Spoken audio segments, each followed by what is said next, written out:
जय श्री राम प्रेमी भक्तजनों, आज हम बात करेंगे ऐसे मनुष्य शीघ्र ही परमात्मा के समीप पहुंच जाते हैं। कैसे मनुष्य होते हैं वो, क्या उनमें गुण होते हैं, अंत तक बने रहिएगा जानने के लिए और एक एक शब्द को ध्यान से सुनिएगा। हमारा दूसरा चैनल है ज्ञानदूत, उसकी वीडियोस देखना चाहते हो तो इसी वीडियो के डिस्क्रिप्शन में उसकी लिंक मिलेगी।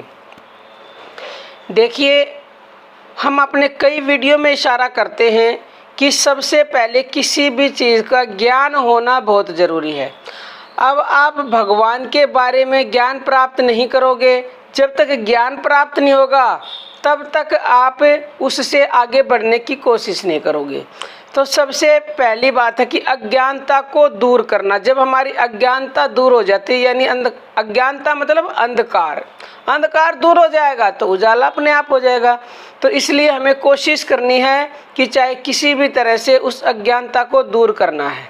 और अगर किसी मनुष्य की ऐसे नहीं होती तो भगवान का नाम जब शुरू कर दे, अज्ञानता को अपने आप मिटा देता है वो। और जब जितनी ज़्यादा अज्ञानता होती है ना, तो अज्ञानता से ही फिर अहंकार बढ़ता है। और जितना अधिक अहंकार होगा तो इतना तो आप जानते हो अहंकार के कारण क्या क्या हो जाता है। और जितना अधिक अहंकार उतना ही मनुष्य सांसारिक वस्तुओं को अधिक ग्रहण करने की कोशिश करता है। कोशिश ही नहीं करता, ग्रहण करता है। और जितना सांसारिक बोझ अधिक होगा उतना ही वह नीचे जाएगा। 3 गुण होते हैं, तमोगुण, रजोगुण और सतोगुण, यानी कि सत्वगुण। इन 3 गुणों में तमोगुण सबसे भारी है। तो इसलिए जिस भी मनुष्य में तमोगुण होते हैं वो हमेशा ऐसा पुरुष नीचे जाता है। और जिसमें रजोगुण होते हैं वो समान रहता है, यानी कि बीच में रहता है, ऐसा मनुष्य है। और जिस मनुष्य में सत्व गुण होते हैं, सत्व गुण होता है हल्का, तो सत्वगुणी मनुष्य हमेशा ऊपर उठता है। यानी कि सत्वगुणी मनुष्य परमात्मा की ओर ऊपर को उठता ही चला जाता है। जिस तरह से हल्की चीज़ ऊपर उठती है, भारी डूब जाती है, आसुरी संपदा तमोगुण का स्वरूप है, इसलिए वह नीचे ले जाती है। सत्वगुण हल्का होने से ऊपर को उठाता है। दैवी संपत्ति ही सत्वगुण है, यही ईश्वर की संपत्ति है। यह संपत्ति ज्यों-ज्यों बढ़ती है त्यों ही त्यों साधक ऊपर उठता है, यानी परमात्मा के समीप पहुंच जाता है।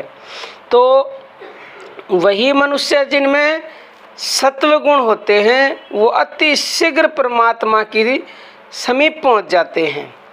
लेकिन कलयुग में सत्वगुणी मनुष्य बहुत ही कोई बिरला है जिसमें पूर्ण रूप से सत्वगुण आ जाते हैं।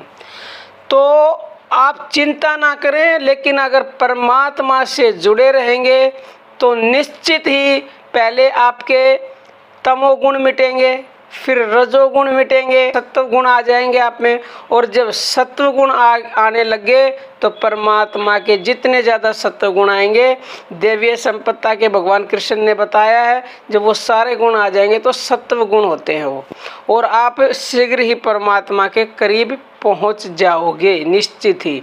तो आप नाम जप करते रहिए। देखो, एक आध मनुष्य का तो ऐसा प्रारब्ध होता है कि उसमें पैदाइशी ऐसे गुण होते हैं। देखा होगा आपने, कई मनुष्य में तो इतने तमोगुण होते हैं जन्म से ही, कई मीडियम ही रहते हैं और कई शुरू से ही धार्मिक बातें करते हैं, दूसरों की भलाई की बातें करते हैं, किसी का बुरा चाहते ही नहीं है। तो उनके प्रारब्ध की वजह से ऐसा हुआ है। लेकिन अगर किसी का प्रारब्ध ऐसा नहीं है तो डरो मत, घबराओ मत। नाम में इतनी शक्ति है कि आप नाम का जप करो तो सब कुछ हो सकता है। अज्ञानता को मिटाओ और ज्ञान को बढ़ाओ, अहंकार मिटेगा, गुण अपने आप ही आप में अच्छे आएंगे। तो भगवान के नाम का जप जिसने भी शुरू बहुत बहुत अच्छा है, और जिसने नहीं कर रखा है वो अभी से इसी क्षण से भगवान के नाम का जप शुरू कर दे, भक्ति शुरू कर दे, ध्यान सुमन जैसे भी आप करते हैं, कोई भी साधन अपना लो इस रास्ते पर चलने का। देखो, बहुत सारे साधन हैं, पहुंचना वही है सबको। कोई जैसे कहीं आपको जाना है, कोई साइकिल का साधन अपनाता है, कोई स्कूटर, कोई मोटरसाइकिल, कोई कार, बस, ट्रक, एरोप्लेन, ट्रेन, किसी भी साधन से जाओ। फ़र्क इतना है कि किसी में थोड़ी देर लग जाती है और किसी से जल्दी पहुंचा जाता है। कुछ आपकी लगन के ऊपर भी निर्भर करता है, कितनी लगन से आपने वो साधन अपनाया है। तो डरिए मत, घबराइए मत और परेशान मत होइए, भगवान के नाम को अपना लीजिए तो आप में भी अवश्य ही सत्वगुण आएंगे और परमात्मा के करीब पहुंच जाओगे। तो प्रेमी भक्तों, आज के लिए इतना ही। जय श्री राम।